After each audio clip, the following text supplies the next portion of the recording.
Oke, selamat malam teman-teman setia penonton Official Malam. Malam ini kita kedatangan tamu atau narasumber jauh-jauh dari salah satu kota Yogyakarta. Oke, selamat malam dengan Mas siapa? Dengan Mas Rijal. Oke, Mas Rijal. Oke, Mas Rijal, ini setelah kita baca skripnya jenengan ya, itu cukup menarik gitu ceritanya. Jadi gini teman-teman, Mas Rijal ini punya pengalaman menarik. Nah, apa itu? Tetap saksikan.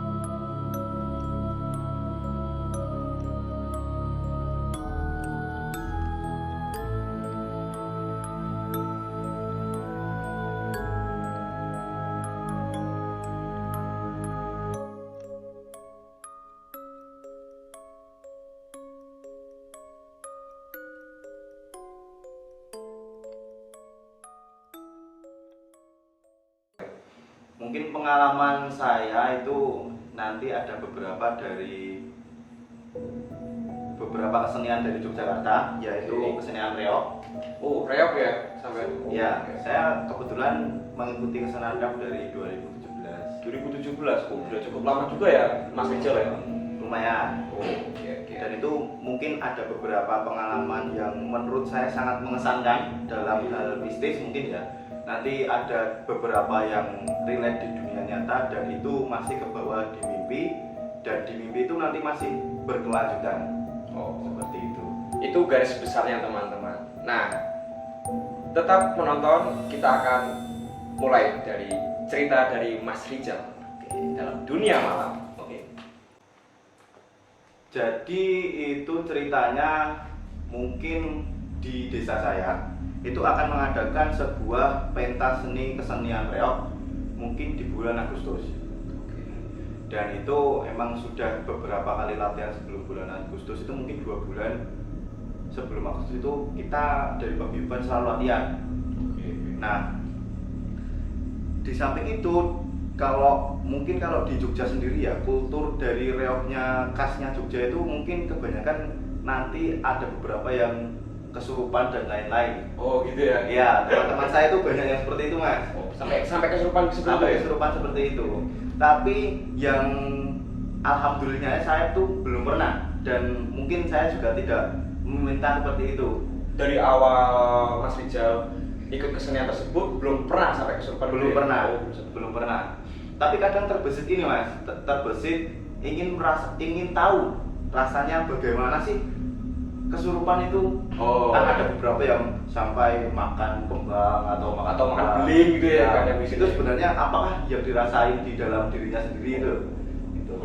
Nah, singkat cerita itu saya sempat bertanya kepada salah satu teman saya, itu tanya bagaimana sih rasanya kesurupan pas agenda reog itu. Nah, itu saya bertanya kepada teman saya, mungkin kita samakan saja namanya si Jack. Oh iya, siap.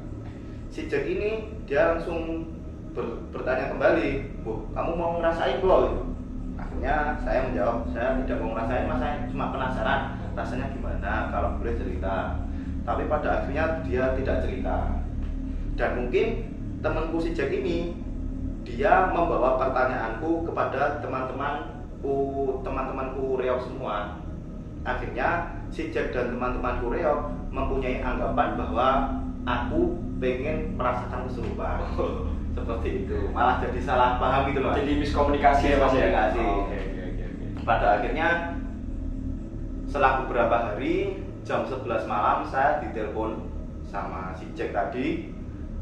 Di dalam telepon dia bilang begini, Rijal, sini main ke salah satu rumah yang ada di desa.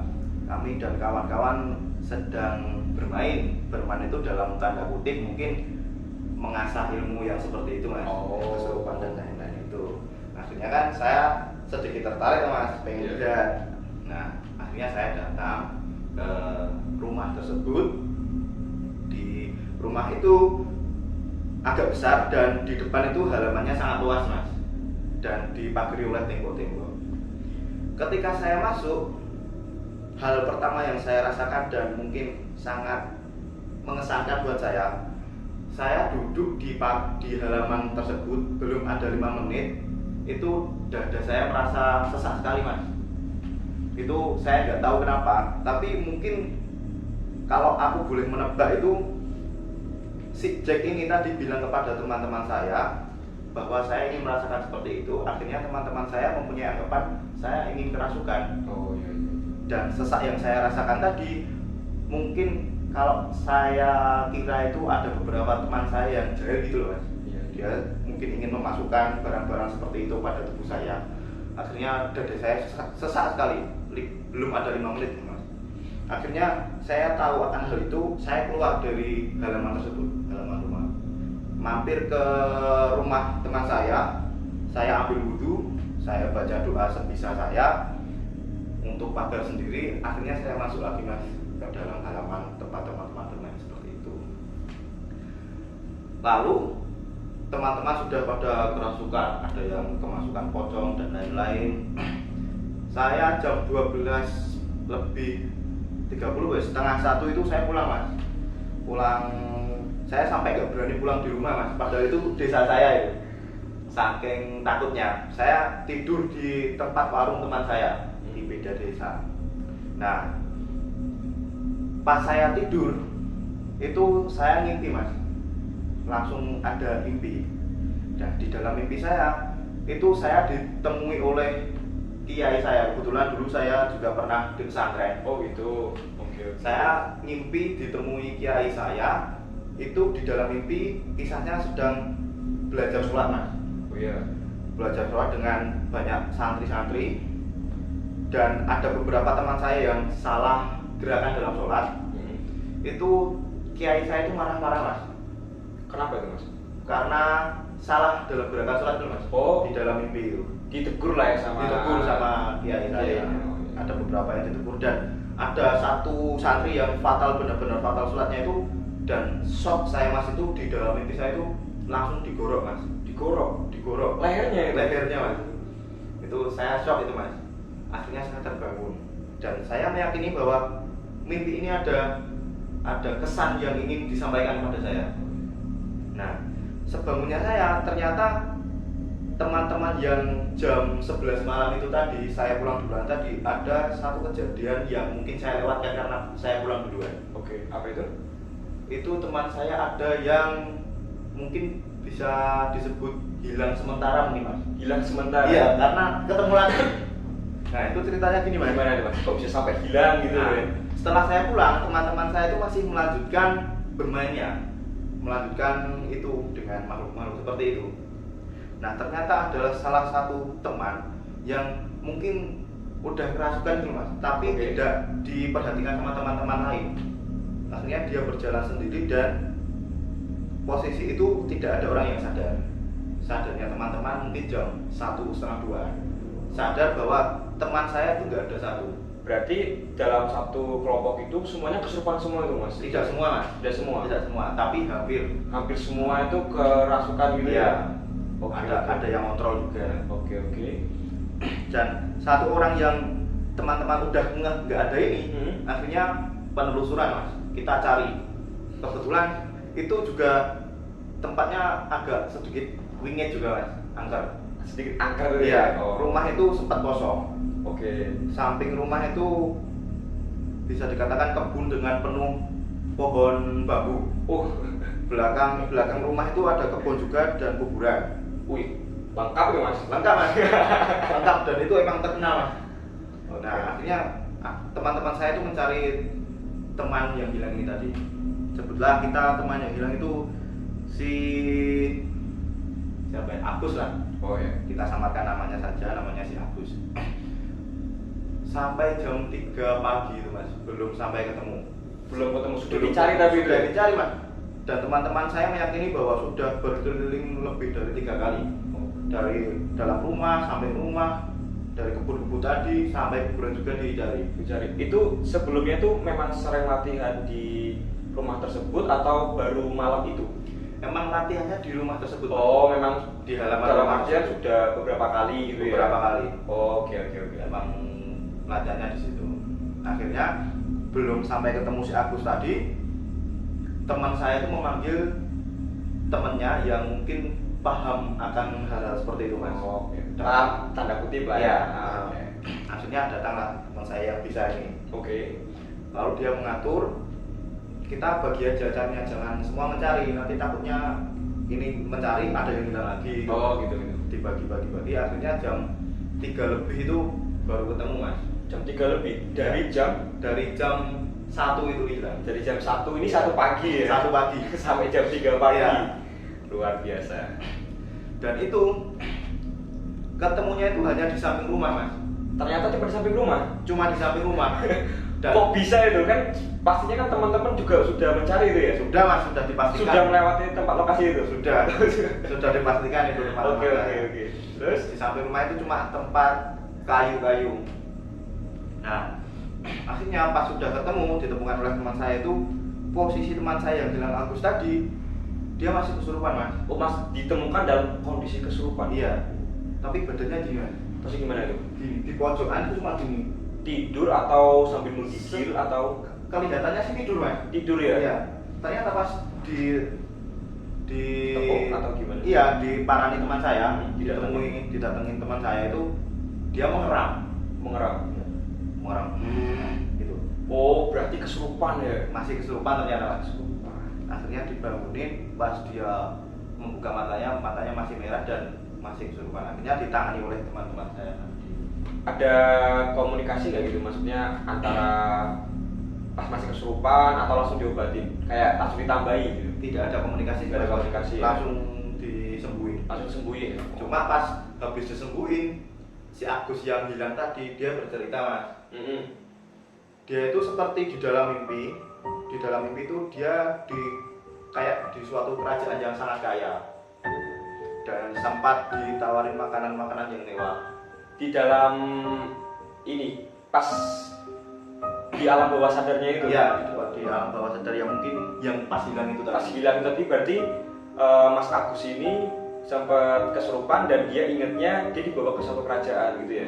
Oh iya. Akhirnya ya udah, untung dari teman-teman bilang untung kamu belum mencicipi makanan gitu. Itu untungnya memang belum mencicipi makanan. Belum, Mas. Hidangannya tuh nggak dimakan ya? Iya. Oh iya. Untungnya belum mencicipi. Mungkin beda cerita kalau sudah mencicipi. Oh iya mas itu.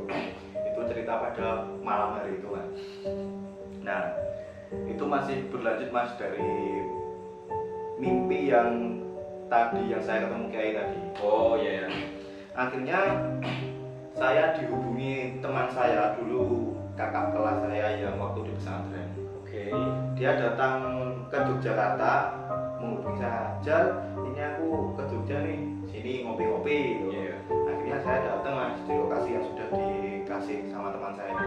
Sebutlah namanya si Adnan, nama samaranya Mas Adnan. Nah, Mas Adnan ini juga tahu perihal seperti itu mas, bau-bau mistis seperti itu. Oh iya. Dia sudah paham. Paham ya. Akhirnya saya cerita tentang mimpi saya yang saya di pondok Kiai, saya lagi surat dengan santri-santri lain. Oke. Saya cerita kepada Mas Adnan tadi. Lalu respon Mas Adnan gini, mungkin tafsirannya gini. Sebenarnya itu yang digorok Iya. itu wujudnya itu bukan santri, Oh iya. Lalu? tapi ada beberapa hal goib yang ingin mengikuti itu mas.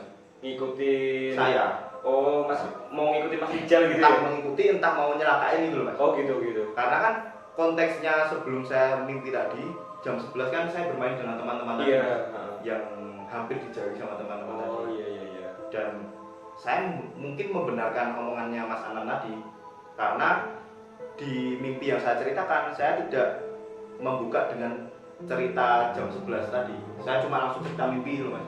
Berarti Mas Adnan ini singkatnya nggak tahu lah ya cerita dengan yang kemarin gitu kan, tentang cerita waktu malam hari itu ya. Tapi dia nafsinya langsung seperti itu. Nyambung juga berarti Mas Rijal Iya, ya. langsung nyambung gitu loh. Padahal maksudnya Mas Adnan ini juga nggak tahu dengan cerita sebelumnya gitu loh. Betul. Oke. Dan Mas Adnan itu juga bilang gini mas, saya juga kaget. Sempat dia berdiam diri sejenak, lalu dia bilang gini, kamu jangan kaget ya Jal. Sekarang ada beberapa makhluk yang menuju kamu. Saya bilang gini, saya kaget teman bilang, itu membahayakan ya mas. Kalau memang membahayakan, lebih baik dihilangkan. Iya. Kata saya gitu. Loh, gini Jal, kamu tak tepuk pundak saja, nanti kamu muntah-muntah kok. Gitu. Mas Anang bilang gitu. Akhirnya aku bilang gini, kalau memang itu baik buat saya, silahkan mas. Akhirnya emang terjadi mas. Saya Ditepuk? Saya ditepuk, dilus-lus gini pundak saya. Terus Saya muntah? muntah-muntah gitu. Itu benar-benar terjadi mas. Itu di daerah Jogja. Di daerah salah satu kota Jogja ya. Ya. Akhirnya saya pulang. Sudah cerita seperti itu, Mas Adnan juga mau melanjutkan pulang ke Sragen juga. Saya pulang dan selang beberapa hari saya mendapatkan mimpi lagi yang mungkin menurut saya itu lanjutan dari mimpi tersebut mas, atau lanjutan dari kejadian tersebut. Apa itu Mas Gibson? Jadi gini mas, di mimpi saya itu ditawari sebuah ilmu oleh, di sosok mimpi saya itu cuma tetangga. Wujudnya tetangga. Wujudnya tetangga Dengan pakaian atau biasanya kan jubah putih Oh, atau itu- pakai yang gimana Ya. gitu. Kalau itu cuma ibu-ibu tetangga saya. Oh gitu ya. Ibu-ibu tetangga saya, dia bilang gini, kamu mau nggak tak kasih ilmu di mimpi saya. Agak lucu mas, tapi emang seperti itu. Gitu ya. Ya, ilmunya itu sempat dikasih tahu mas ilmunya untuk apa, tapi saya lupa sayangnya. Nggak ingat itu ya. Nggak ingat itu untuk apa. Tapi ada syaratnya. Syaratnya apa? Kamu harus ngawinin saya. Seperti itu mas. Untuk mendapatkan ilmunya. Untuk mendapatkan ilmunya Ilmunya dengan cara nikah terlebih dahulu. syaratnya bukan nikah sih mas, Apa ya? lebih melakukan hal intim. Oh, sebagai ibaratnya transaksi ya. Transaksi gitu ilmu ya? jual beli Kayak mungkin. Gitu. Akhirnya saya takut mas di mimpi tersebut. Saya sampai mengelilingi desa saya agar tidak bertemu dengan ibu-ibu tersebut. Maksudnya saya mengelilingi desa saya di dalam mimpi tersebut, pulang di dalam rumah masih dicari sama tetangga saya ibu tadi. Sampai ibu saya bilang gini, cari itu dicari sama ibu ini. Oh iya. Nyari kamu. Wah jangan. Aku bilang itu mas, akhirnya takutnya. Akhirnya saya terbangun. Untungnya terbangun deh. Akhirnya terbangun. Kalau enggak berubah terus tuh. Iya. Dan saya kaget mas. Kagetnya itu kenapa serandom itu dulu mas? Iya. Mimpi saya. Saya masih belum meyakini bahwa itu lanjutan dari kejadian yang sebelumnya. Nah, saya ngeh ternyata itu lanjutan karena setelah mimpi ini tadi saya mimpi lagi mas. Iya. Nah, di salah satu kafe teman saya itu di hari Minggu itu ada event turnamen catur. Oke. Di salah satu kafe teman saya. Nah, sebelum hari Minggunya, malam Minggu itu saya tuh bermimpi lagi mas. Dapat mimpi, di dalam mimpi saya sedang berusia masih SMA dan saya mempunyai pacar yang sangat cantik. Wow. Sangat cantik mas. Sayangnya mimpi ya. Saya nggak Saya cuma mimpi teman-teman. dan itu sedang saya pangku mas di paha, saya urus, saya cium-cium Wah, di dalam mimpi. Akhirnya saya terbangun dan minggunya ada event catur tersebut, saya datang karena saya juga ikut organisasi tersebut. Saya cerita pada teman saya yang punya kafe tersebut, mas ini semalam aku mimpi ketemu cewek cantik banget, sampai nggak bisa lupa sampai sekarang. Apakah ini pertanda jodoh gitu kan? Nah, selang beberapa menit, mungkin setengah jam, saya itu baru ngeh mas. Apa itu? Apakah saya takutnya gini mas? Apakah perempuan yang saya lus-lus tadi itu perempuan yang menemui saya yang menjelma tetangga saya mas? Yang saya takutkan itu. Iya juga sih mas. Kadang kan di mimpi kemarin dengan wujud pakai raganya si A itu kan, besoknya dia ganti wujud gitu kan, untuk melabui sampean biar tertarik. Ya. Oh kayak gitu. Lalu saya itu baru ngeh mas, apakah ini lanjutan yang kemarin masih samar-samar itu. Akhirnya saya melupakan itu. Saya lupakan sejenak dan event turnamen catur masih berjalan sampai maghrib. Saya kan belum mandi, akhirnya saya mandi di kamar mandi rumahnya teman saya itu. Nah, kejadian yang agak janggal mas juga saat saya mandi. Saya mandi itu cepat sekali mas. Biasanya kan lama masih sabunan itu ya. Nah itu karena saya merasa diganggu mas di kamar mandi. Diganggu. Berarti udah ada firasat gitu ya. Apa itu emang benar-benar sangat jelas menurut saya. Oh, posisi saya mandi itu mas. oke. Di atas kamar mandi itu kan kayak plafon gitu mas ya. Oh iya. Itu ada seperti yang bermain kayu mas, kayak ngetuk-ngetuk gitu mas. Oh, berarti Mas Rijal juga mendengar suara ketukannya itu? Iya, posisi hampir maghrib gitu. Oh, bisa hampir maghrib ya? Hampir Berarti maghrib. lah surup-surup lah Ya. kalau orang Jawa bilang ya? Ya, Oke. itu mas kan pas mandi. Dan itu suara itu bunyi dari saya masuk kamar mandi sampai keluar mas. Jadi, Sebelumnya nggak ada? sebelumnya nggak ada. Suaranya ada tak gitu loh mas. Makanya itu saya cepat-cepat mas, karena saya sudah tahu wah ini udah nggak bener gitu mas. Akhirnya saya keluar dari kamar mandi sampai saya ditegur sama teman saya. Bu kamu mandi apa ya kok cepat banget? Wah nggak apa, saya takut. Ini belum sempat cerita ya mas. Akhirnya hari Minggu itu karena saya samar-samar mimpi itu berkelanjutan mas. Akhirnya saya mungkin menjawab hantu yang itu mas, yang mendatangi mimpi saya. Mimpi itu ya? Ya, sebelum saya tidur, saya bilang gini mas, kalau benar-benar kamu yang mendatangi mimpi saya dan berubah wujud menjadi cantik, kalau memang kamu hantu, coba datang lagi, tak gituin mas. Ini sadar ya pas mau tidur? Pas mau tidur, Oke. saya bilang gitu. Kalau memang benar-benar kamu yang datangin aku, coba datang lagi. Apakah kamu benar-benar ada? Oh iya. Saya bilang gitu sebelum saya tidur. Akhirnya tiba-tiba saya juga mendapatkan mimpi lagi mas. Di sebelum doa itu, berarti mimpi di malam itu juga? Di malam itu juga mas. Disambung guys. Seperti itu. Dijawab langsung gitu ya Ya, sama yang langsung. ingin, ibaratnya yang ngintilin Mas Rijal ini ya? Akhirnya tidur lalu saya mendapatkan mimpi lagi mas. Dan yang paling ekstrimnya mas, di mimpi saya itu hantu ini sudah masuk di kamar rumah saya mas. Itu dalam keadaan mimpi itu ya? Dalam keadaan mimpi. Bentuknya apa itu kalau masih ingat? Ya perempuan mas. Perempuan? Iya. Tetangga atau yang wanita itu? Nah itu saya lupa mas. Lupa wujudnya ya? Nah, yang penting itu perempuan dan sudah ada di dalam kamar. Dan itu saya ini loh mas, kagetnya itu, wah ini kok sampai segininya itu loh mas. Iya. Yang mimpi tapi bukan seperti mimpi karena cuma di dalam kamar rumah saya sendiri itu loh mas. Berarti kayak orang bilang kan kayak tindihan gitu ya? Ya mungkin bisa bilang seperti itu. Gitu ya. Nah lalu saya cerita kepada teman saya Mas Adnan tadi. Oke. Yang dari Seragen tadi mas.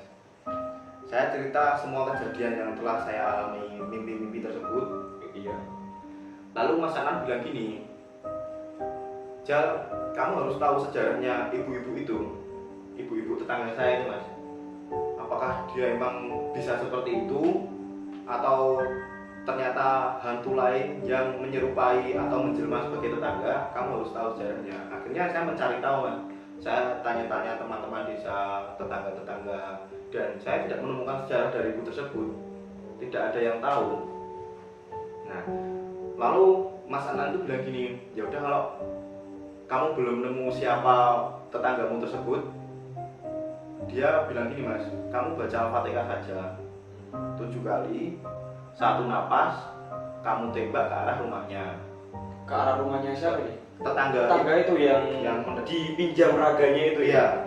Oh iya. Kan di sini belum ketemu nih siapa hantu sebenarnya, apakah tetangga saya atau memang hantu lain yang menjelma tetangga saya. Oke. Nah itu untuk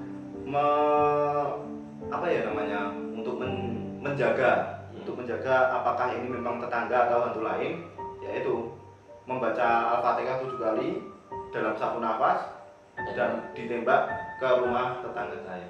Akhirnya saya melakukan hal tersebut dan alhamdulillahnya mas, itu sudah tidak ada hal-hal mistis lagi, entah mimpi entah kehidupan nyata itu sudah tidak ada.